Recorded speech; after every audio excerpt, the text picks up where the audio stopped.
Շնորհակալություն, պարոն վարչապետ, լրացնելով պարոն Գրիգորյանի դիտարկումը, այո, օրենքի նախագծով նախատեսված է, որ բոլոր գործառնությունները միայն անկանխիկ եղանակով պետք է իրականացվեն եւ էլեկտրոնային աճուրդների վրա արված է մեծ շեշտադրում, ընդ որում պետք է ֆիքսեն, որ խոսքը գնում է բազմալեզու էլեկտրոնային հարթակների մասին։ Ես նշեցի արդեն, որ մեր հեռահար նպատակն է ի սկզբանե ձևավորել մեխանիզմ, որը կարող է հետաքրքրություն առաջացնել նաև տարածաշրջանում եւ այդ իմաստով նաև հենց սկզբից օրենսդրական փաթեթը այդ տրամաբանությամբ է կազմված։ Ինչ վերաբերում է փորձաքննությանը, պետք է ասեմ, որ մենք զուգահեռաբար աշխատել ենք մշակութային արժեքների փորձաքննության դաշտի վերափոխման ուղղությամբ եւ մասնավորապես այստեղ ապահովագրական ընկերությունների հետ համատեղ աշխատանքի միջոցով ձևավորվել են ապահովագրական պրոդուկտներ, որոնք նաև ապահովագրելու են մշակութային արժեքների փորձաքննողների ուրեմն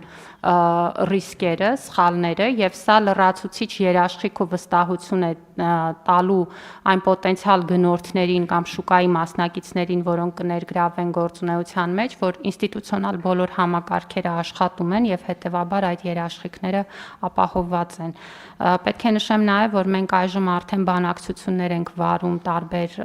միջազգային աճուրդի տների հետ, հասկանալու թե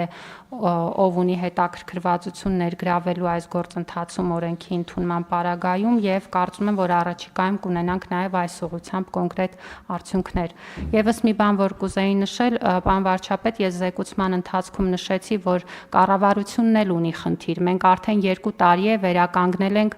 թանգարանային հավաքածուների համալրման գործընթացը եւ ինքներս մշակութային արժեքներ ձեռք բերելու խնդիր ունենք, ընդ որում խնդիր էր դրված, որ կարողանանք նաեւ մեր ժամանակակից արվեստի գործերը ձեռք բերել, բայց մենք բախվեցինք նույն խնդրին, որ չկա գնի որոշման շուկայական մեխանիզմ եւ երբ որ փորձում ենք որևէ արժեք ձեռք բերել, ապա բավականին լուրջ անորոշությունների ենք բախվում եւ այստեղ էլ կարծում ենք, որ այս մեխանիզմը մեզ հնարավորություն է տալու նաեւ պետական կարիքների համար մեր թանգարանների հավաքածուների համալրման ավելի թափանցիկ եւ հաշվետվողական մեխանիզմ ունենալ։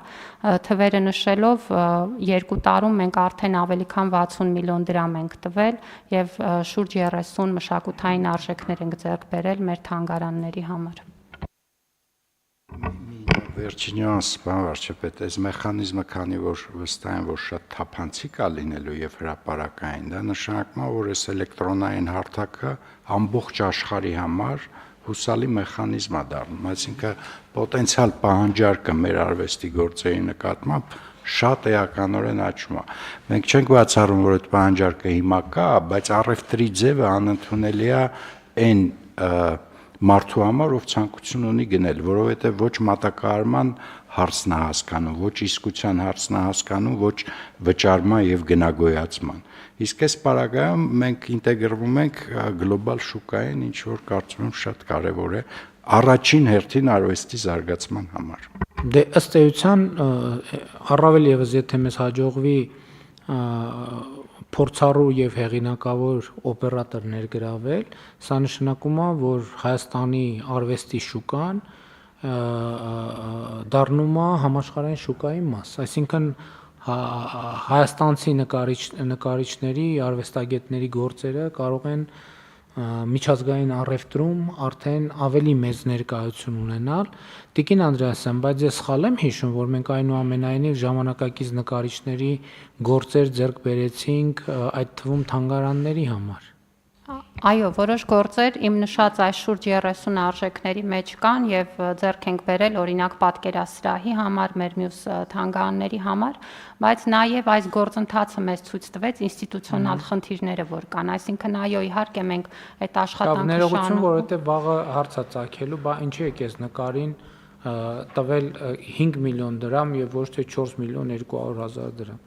Դե արի հակակոռուպցիոն կոմիտեին բացատրի, թե ինչի ոնց է ձևավորվել այդ գինը, բայց մյուս կողմից մենք այդ մասին քննարկել ենք, որ ես շատ կարևոր եմ համարում հենց իրական Հայաստանի գաղափարախոսության տեսակետից, որ մենք այդտեղ բաց ունենք, մենք այո, մեր մշակութային ժառանգությունը նախկից մենք գրում ենք մեր թանգարաններ, պատկերասրահներ տեսնում ենք 19-րդ դարավերջի, 20-րդ դարասկզբի, 20-րդ դարի կեսի եւ այլն խորհրդային միություն եւ անկախ Հայաստանի Հանրապետության արվեստը մեր թանգարաններում շատ քիչ է ներկայացված ու բան չի